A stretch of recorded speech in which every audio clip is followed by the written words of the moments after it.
When my parents marked their 40th anniversary, I lifted my glass to thank them for everything, until my brother jumped in with, "You mean everything I did while you ran off to act like some big money guy?" Everyone laughed. Even my dad.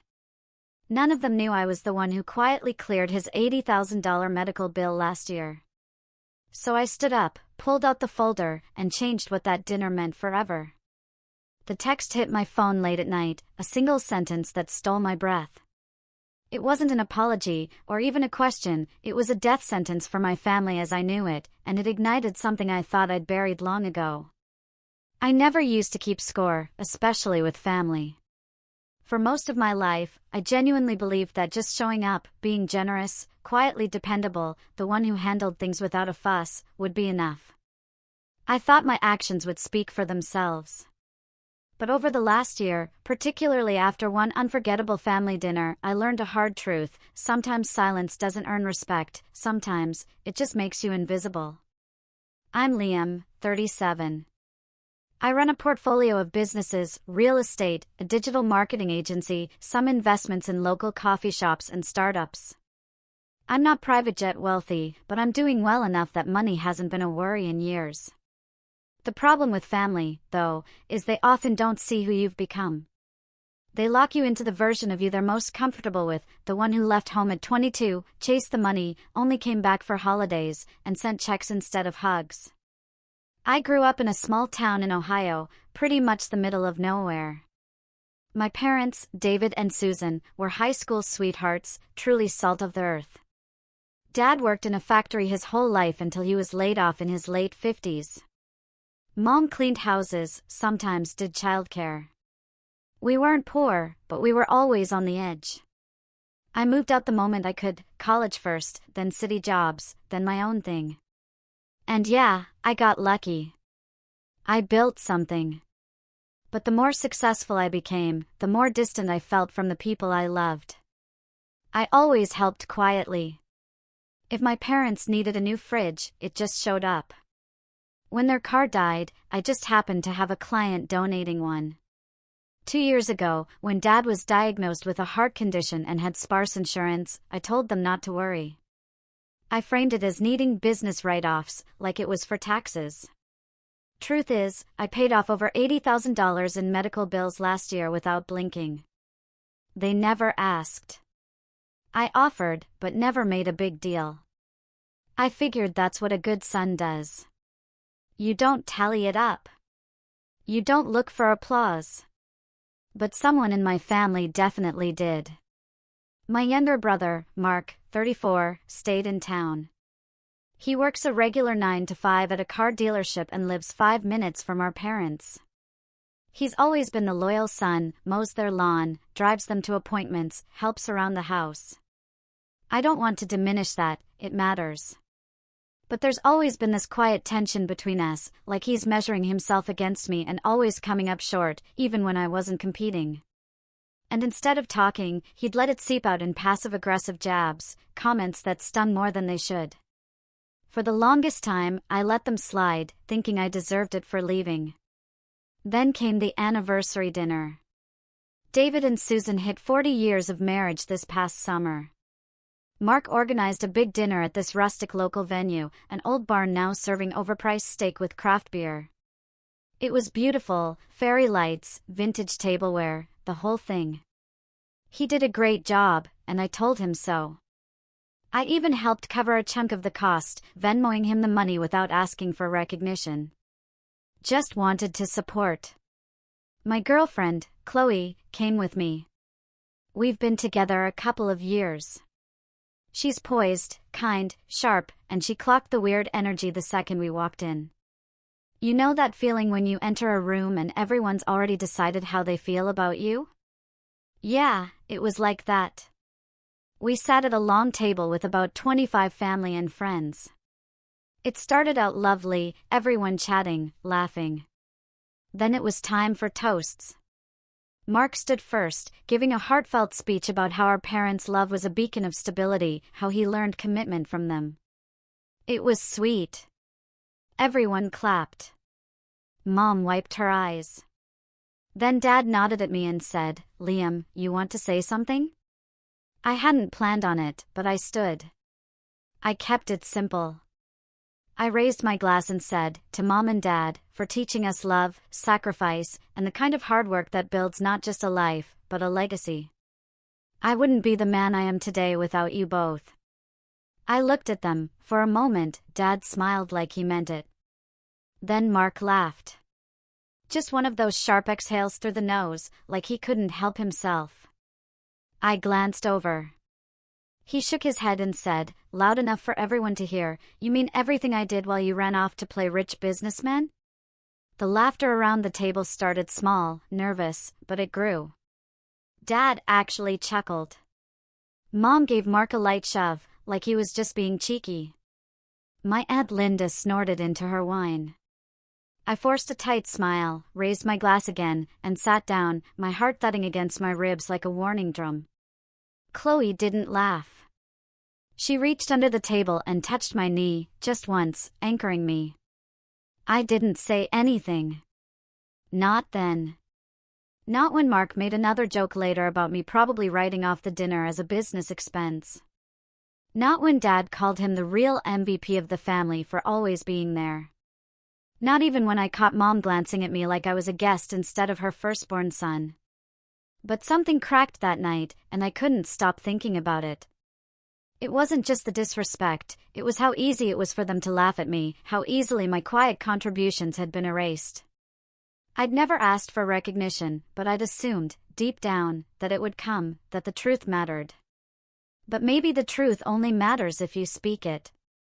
That night, I didn't sleep. Chloe curled up beside me at the hotel, her breathing soft and steady. I just lay there staring at the ceiling, replaying every moment over the last 10 years, every bill I covered, every flight I booked, every time I dropped everything to come home, and how none of it seemed to matter because I didn't wave it around like a flag. The next morning, over black coffee and cold eggs, Chloe said gently, "I know that look. What are you thinking?" And I said, "I'm done letting them rewrite the story." Because in my briefcase, in the backseat of my car, was a folder I'd brought by chance. Inside were the receipts, literal and metaphorical. Copies of paid invoices from Dad's cardiologist, email exchanges with the billing office, bank wires. I hadn't planned on showing them. Never planned on showing them. But that was before the toast. And the more I thought about it, the more I realized that sometimes the only way to get people to see you is to make them look. So I waited. I waited until the second half of the dinner, after dessert, when people were starting to stand, stretch, and mingle. I waited until Mom tapped her glass and said, "Before everyone goes, just one last thank you for coming tonight and helping us celebrate. We're so proud of our boys." And then I stood. I took out the folder and said, "I have something I'd like to add." Just like that, every eye turned to me. And none of them had any idea what was about to happen. The room went quiet, the way a room does when someone stands who isn't supposed to. Not angry quiet, but confused quiet. A couple cousins half laughed, assuming I'd crack a late joke. Dad blinked at me like he'd forgotten I was still there. Mom's smile was frozen, somewhere between polite and nervous. Mark leaned back in his chair with that smug, lazy slouch of his, arms folded, already smirking. And me? My hands were shaking. Not visibly, not enough for anyone to notice, but I could feel that slight tremble just beneath the skin. I've spoken in front of boardrooms filled with people in suits that cost more than my childhood home. But standing there, in that rustic venue, in front of people who'd known me since diapers? That took a different kind of courage. I wasn't planning to say anything, I began, my voice steady but quieter than usual. And I certainly didn't bring this to make a scene, but I think maybe it's time we put a few things on the table. A few people chuckled nervously. Mom tilted her head, confused. Dad's brow furrowed. Mark didn't move. I placed the folder gently on the table in front of me and opened it. Inside were a few sheets of paper. Just a few. I picked them carefully: the summary of hospital charges, the final invoice showing a zero balance, the wire transfer confirmation from my business account, and the thank you email from the hospital administrator. I want to tell you all a quick story, I said, glancing at the papers but not reading from them. Last year, when Dad's heart condition worsened, there were a lot of bills. Some of you know how expensive it can get: surgeries, follow-ups, prescriptions. And because of some gaps in insurance coverage and timing issues, a lot of that landed squarely on their shoulders. Mom shifted in her seat. Dad's face turned a shade redder. Mark scoffed audibly and said under his breath, "Oh boy, here we go." I ignored him. I didn't want them to stress about it. I didn't want them to have to choose between treatment and peace of mind. So, I stepped in quietly, privately. I called the billing office. I worked with the hospital. I paid the entire balance off. Over $80,000. A silence fell, like someone had sucked the air out of the room. Mom's mouth parted. Dad opened his to speak, but didn't. And I never brought it up, I continued, because I didn't want credit. I just wanted Dad to be okay. I wanted our family to be okay. Mark stood. "Wow," he said, clapping once, sarcastic and slow. "So, this is your big moment, huh? You want applause? A statue in the backyard? You couldn't just let us have one night." My jaw tensed. I stared at him hard. "I didn't bring this up to one-up you, Mark," I said. "But you made it personal when you joked during the toast that I ran off to play rich businessman while you did all the real work. You made it sound like I abandoned the family, like I've just been writing checks and disappearing." He threw his hands up. "You did disappear, Liam. You don't call. You don't show up unless it's convenient. You send gifts like it's supposed to mean something. Meanwhile, I'm the one who changes the light bulbs. I'm the one who drives them to their appointments." Dad interjected then. "All right, that's enough. This is not the place." "No, Dad," I said, sharper than I meant to.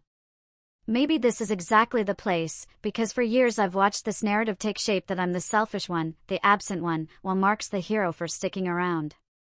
And I've let it happen. I let it happen because I thought it didn't matter. I thought the truth would win out eventually, but it hasn't." My voice cracked on that last word, and I felt my throat tighten. "I didn't disappear," I said, softer now. "I just stopped trying to prove myself to people who had already made up their minds about me." A few of my cousins looked away, uncomfortable. Chloe sat still, her face calm but unreadable. Aunt Linda whispered something to the woman beside her. "I've flown across the country on 2 days' notice because Mom had the flu and needed help. I've helped with house repairs quietly through contractors I hired. I've covered costs you don't even know about because I didn't want anyone to feel embarrassed. But no matter what I do, Mark gets the hugs and I get the suspicion." Mom finally spoke.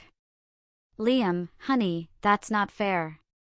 "No, what's not fair," I interrupted, "is being treated like a stranger who just shows up to drop money on the table and leave. I love you both. But tonight, I watched as everyone laughed at me, including you, Dad. And I realized I've been giving without being seen." The silence that followed was suffocating. No one moved. No one breathed. Mark broke it, of course. "So, what? You want us to beg for forgiveness? You want a medal? You think just because you paid some bills that makes up for not being around?" I looked at him long and hard. "I think it's interesting that you're so quick to dismiss what I've done. Maybe because if people knew the full picture, you wouldn't be the only one wearing the crown." Mark's jaw twitched. "You've got no idea what it's like being here every day, dealing with their stubbornness, their moods. You fly in, play savior, and fly out. And you think I don't carry the weight in other ways?" I asked. "You think just because I'm not here physically that it means I don't worry about them?" That I don't stay up at night wondering if I've done enough? I've built a life where I can help them, and I have helped them, but all anyone sees is what's convenient. Dad stood then, clearing his throat. All right, that's enough from both of you. No, I said, more quietly now. It's not enough, because I need to know, when Mark made that joke during the toast and everyone laughed, including you, did you think it was true? He paused, looked at me. His mouth opened, closed. And then he said the one thing I didn't expect. I think it felt true. That broke something in me. I didn't cry. I didn't yell. But something shifted inside, like a gear grinding out of place, never to return.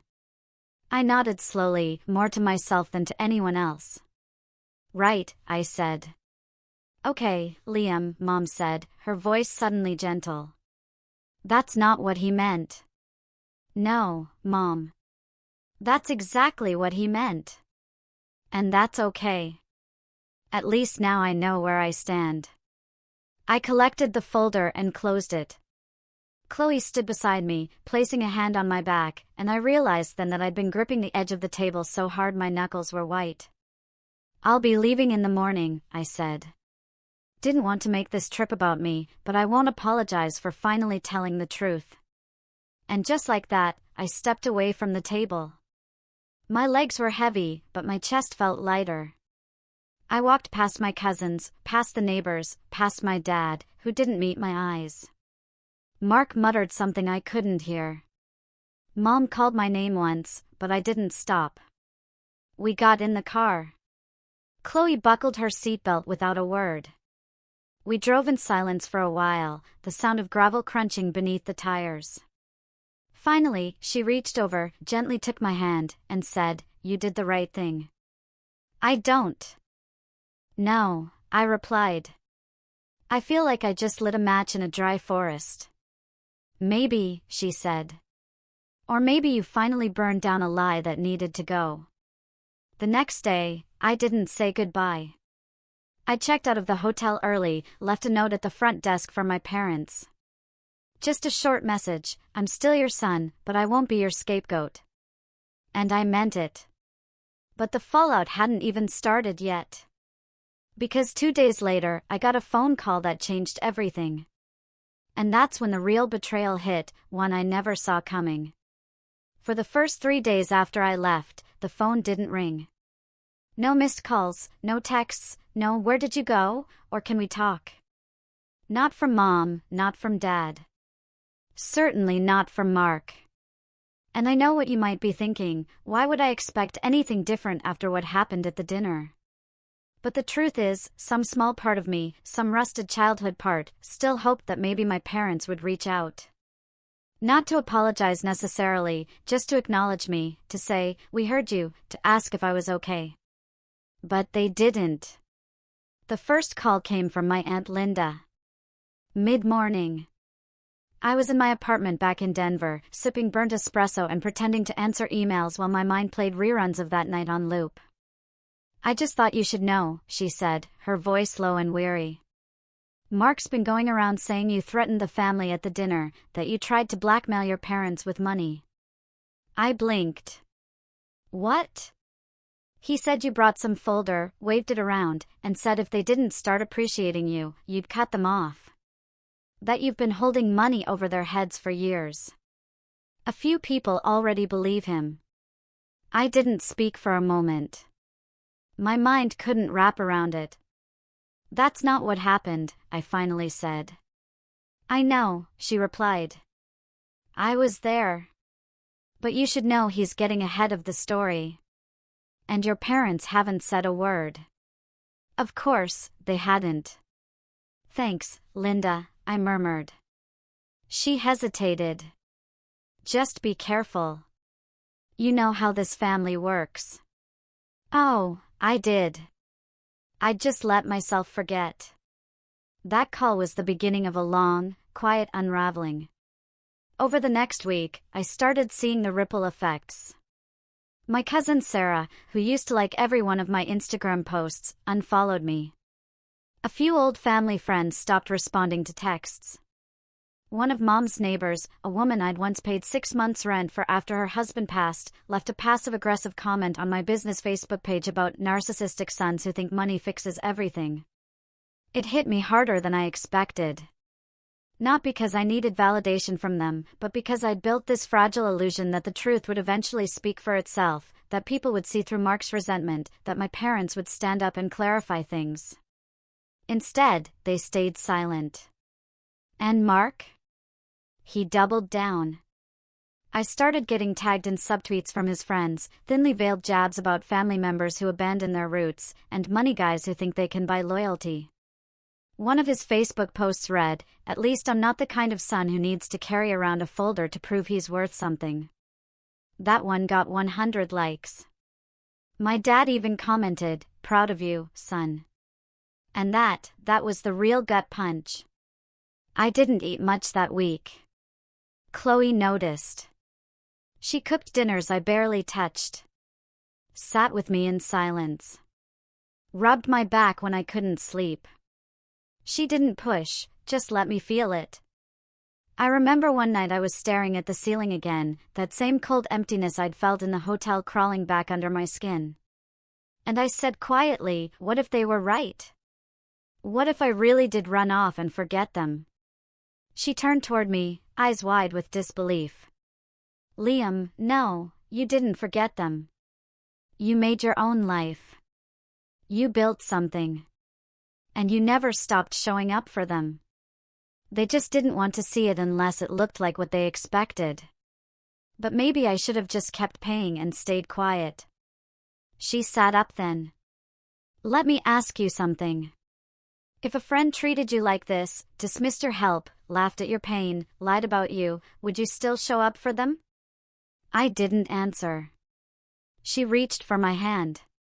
You're allowed to expect more from the people who say they love you. I nodded slowly, but inside I still felt hollow. The next morning, I woke up to an email from my dad. No subject line, just 4 words, "Let it go, Liam." That was it. No greeting, no explanation, no acknowledgement of what happened. Just those words. And for a while, I almost listened. I stopped answering calls from extended family. I removed a couple relatives from my company's holiday gifting list. I threw the folder, the one with the medical receipts, into a drawer I didn't plan to open again.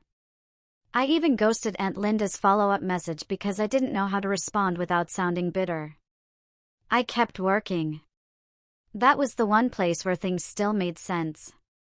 My company was launching a new client platform, and I poured myself into it. I ran 10 Zoom meetings a day, nodded at every milestone, checked every deliverable box. But it was all mechanical, like I was playing the part of Liam the CEO while the real me waited somewhere behind a locked door. One night, Chloe came home with 2 cups of hot chocolate and found me still at my laptop, staring at the same blank slide for 2 hours. "This isn't sustainable," she said softly. I rubbed my eyes. "It's fine.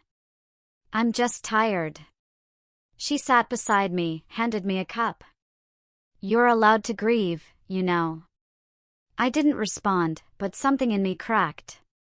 Then I set the laptop aside, leaned into her shoulder, and finally let myself feel everything I'd been avoiding, the anger, the shame, the ache of being misunderstood by the people who raised me. It didn't solve anything, but it was a start. The next morning, I pulled out a notebook and wrote one sentence across the top of the page: "Who am I outside of them?" It sounds dramatic, I know, but I realized that so much of my life, so much of my success, had been quietly driven by a need to prove something, to earn approval, to be seen. And now that I'd hit a wall with my family, I was finally forced to confront the deeper truth: I'd built a life to be impressive, not necessarily fulfilling. So, I started making changes, small ones at first.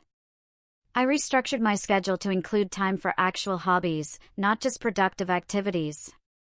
I picked up woodworking again, something I hadn't done since college. I started going on longer walks without my phone.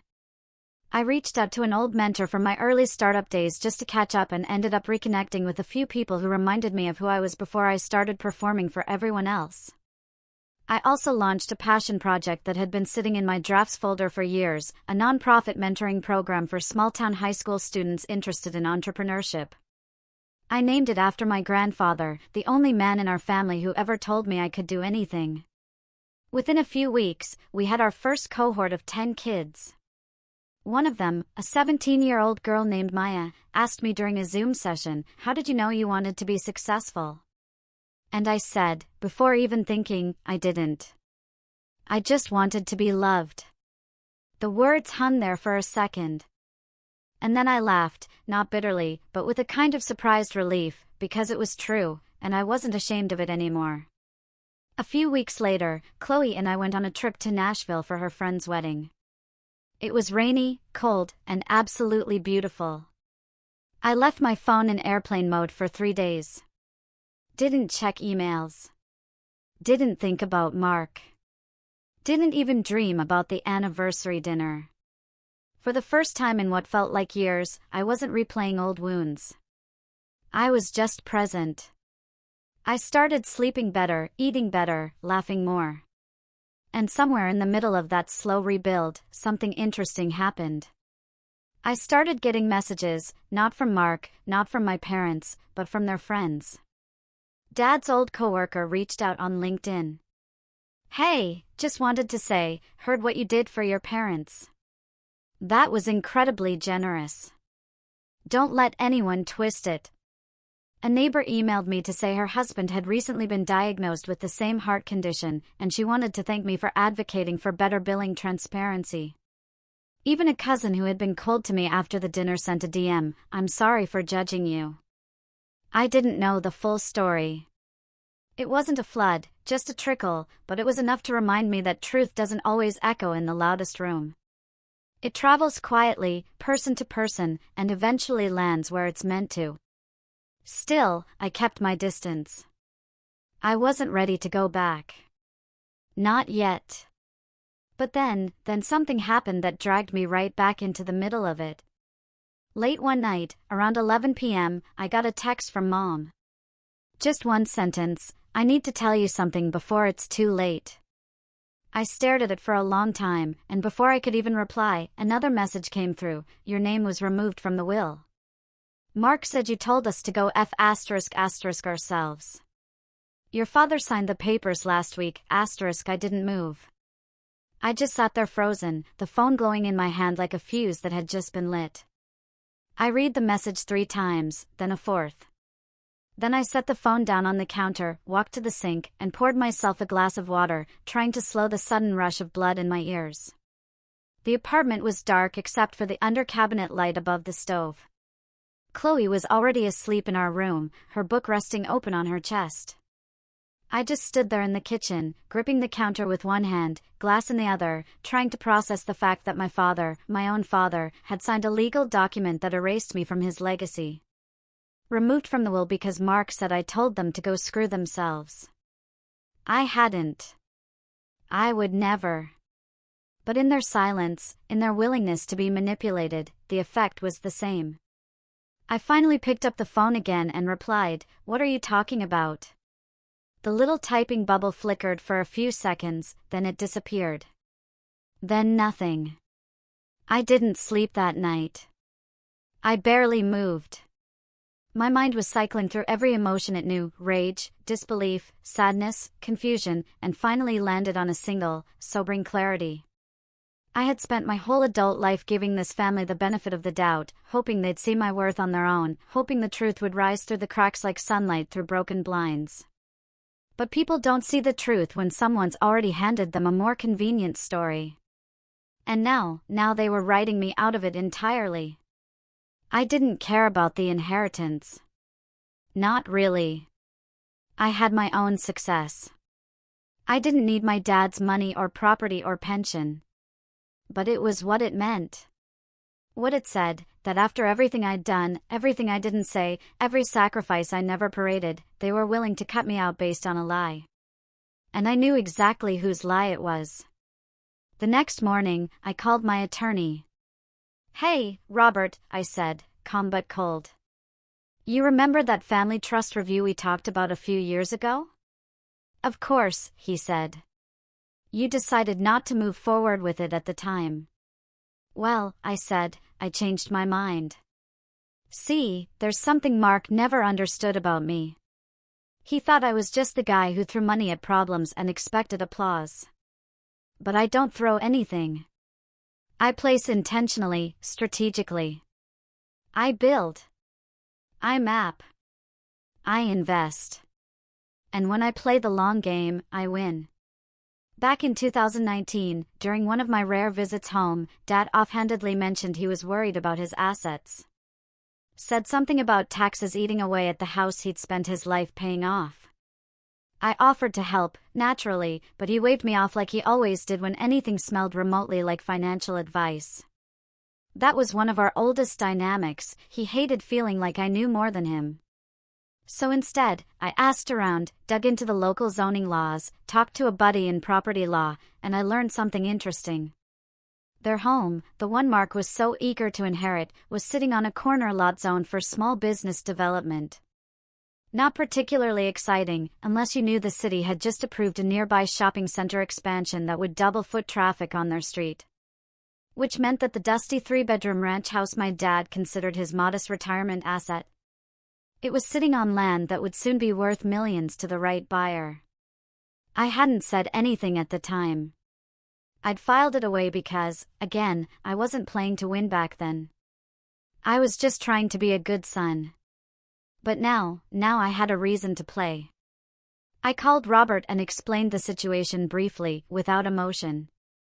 I told him about the property, the reasoning, the expected value spike. Then I told him about the removal from the will, about Mark's lies, and what I wanted to do next. Can we legally contest the amendment to the will? I asked. Potentially, he said, but it depends on the jurisdiction and how it was filed. We'd need to show undue influence, fraud, or mental incapacity. What about land acquisition? I asked. If I wanted to purchase the lot from a future owner, assuming Mark ends up with it, can I do that privately? Sure, but why wait? He asked. If the land is going to skyrocket in value, why not find a legal pathway to get it now? And that's when it clicked. I didn't need to wait. I just needed to get creative. Over the next 6 weeks, I laid the groundwork. Step 1 was simple. I reached out to the city planning office under a different name, technically a shell company I already owned, and requested zoning documents for all properties in that district. I framed it as early research for a potential coffee shop franchise. Nothing suspicious, just due diligence. The documents came back, and sure enough, the city was planning to build a new municipal parking structure 2 blocks from my parents' home. That alone would double the land value. Within a year, any developer with sense would be bidding for the surrounding properties. Step 2, I created a second company completely unaffiliated with me on paper and hired a local real estate scout to start making low-level inquiries on nearby lots. This wasn't about buying yet. This was about stirring interest, planting the idea that something big was coming. Developers talk, rumors grow. I needed Mark to feel the heat. Step 3, I reached out to a trusted appraiser and asked him to quietly value the property based not on the house, but on the lot's potential. The number he came back with made me whistle. Any idea who else has this information? I asked him. Not yet, but it won't be a secret for long. Good. That was the point. Step 4 was personal. I called Aunt Linda. Listen, I said, you were the only one who warned me. I owe you some truth in return. And I told her everything, the medical bills, the folder, the will, the lies. She listened without interrupting. And when I was done, she exhaled so loudly it rattled through the speaker. I knew something was off, she said. Mark's been acting like he already owns the place. He might think he does, I said, but I'm not done yet. Then I asked her a favor. I didn't want her to lie, just to tell a story, one I knew would make its way back to Mark, about a mysterious company quietly making offers on all the properties along Maple Lane, and how someone overheard that the land might be worth triple its appraisal soon.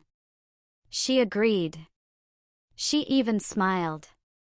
You've always been more your grandfather than your dad, she said. He would have loved this. Within a month, Mark reached out for the first time since the dinner. His number lit up my phone while I was sitting in a meeting. I stared at it, let it ring out.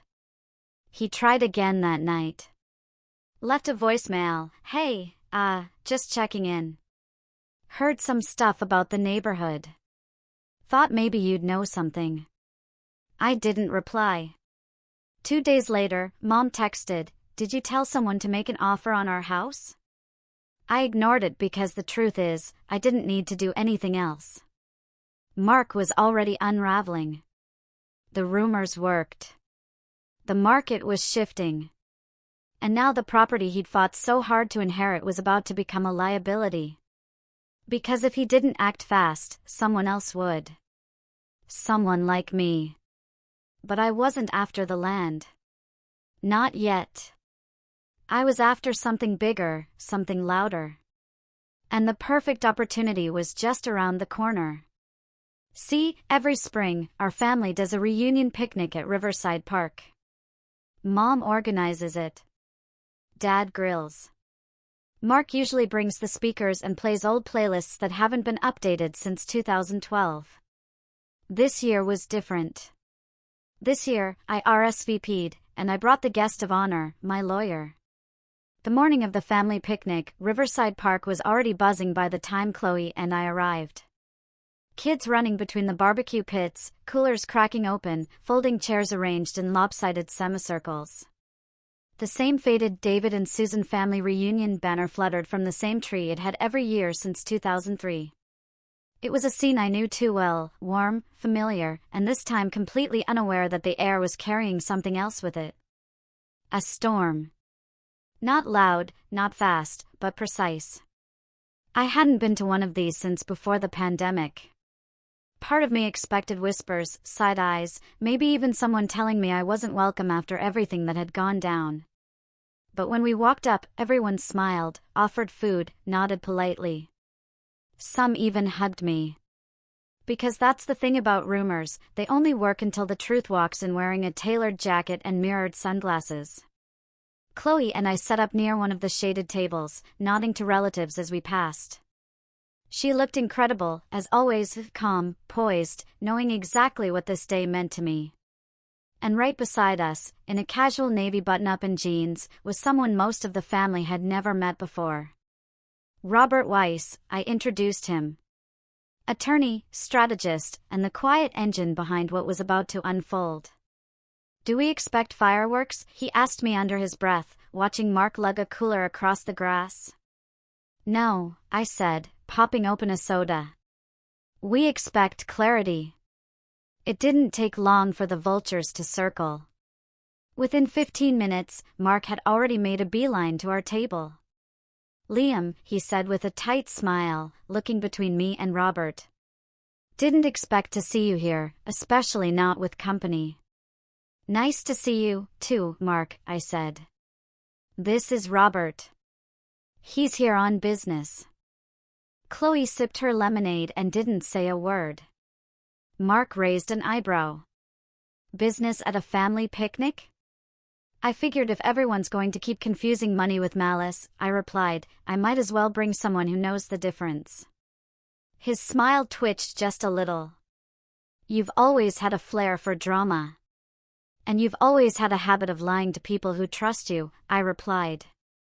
He stiffened, then chuckled. "So what is this? Some kind of ambush? You're going to pass out spreadsheets again?" I smiled politely. "No need.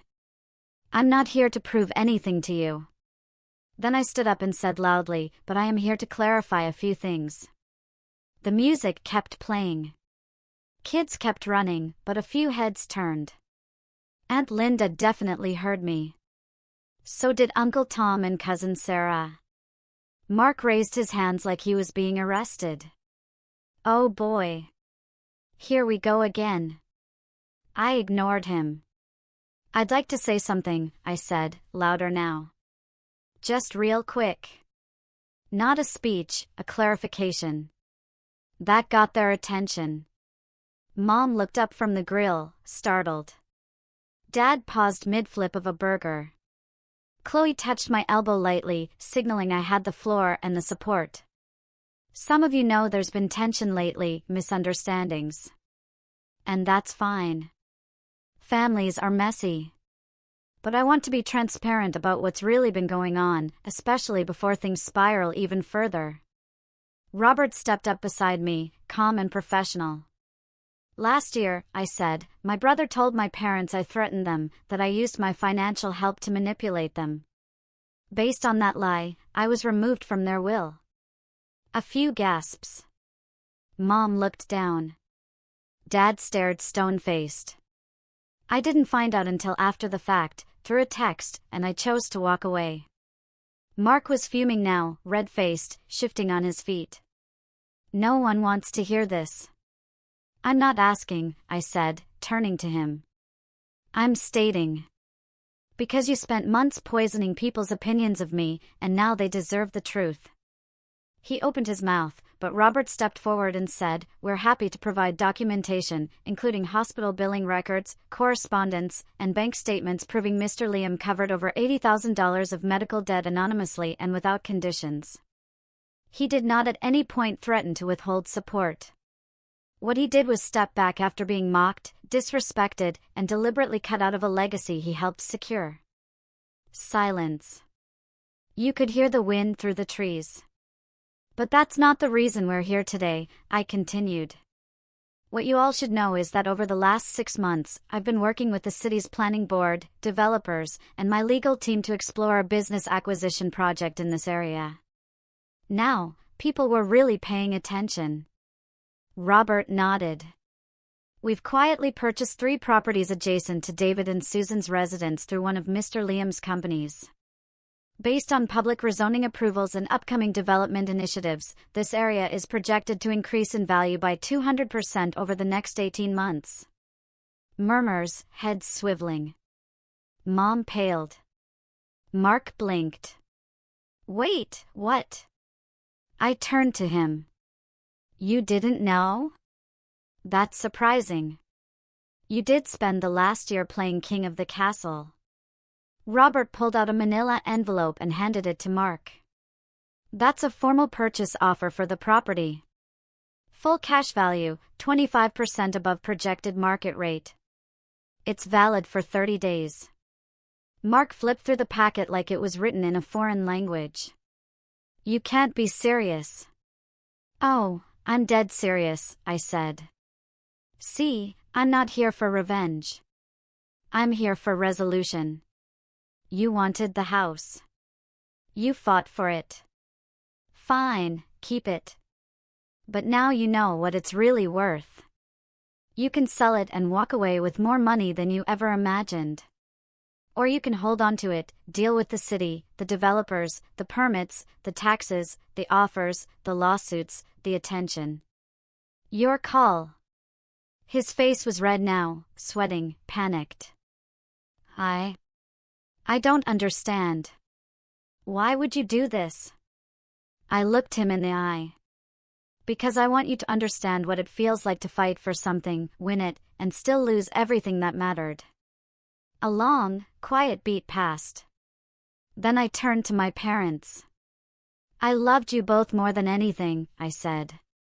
And I still do. But love without respect is just performance, and I'm done performing. Mom looked heartbroken. Dad, stoic as ever, just nodded once. I don't know if it was guilt, regret, or silent acceptance. But I didn't need a scene. I didn't want one. I just wanted to leave on my own terms. Robert turned to the crowd and added for legal clarity, Mr. Liam has no intention of contesting the current will. He's not interested in what was taken. He's interested in what he's building. Then we packed up our things. Chloe, Robert, and I walked past the stunned picnic, past Mark, still clutching the envelope, past the tangled years of misunderstanding, bitterness, and silence. And as we reached the car, I looked back one last time. They were still watching me, but this time they weren't laughing. They were listening. And that was enough. Because sometimes revenge isn't about hurting the people who hurt you. It's about showing them who you've become without them. I didn't need their name in a will to prove I mattered. I just needed to stop waiting for permission to live like I wanted. What would you have done in my shoes?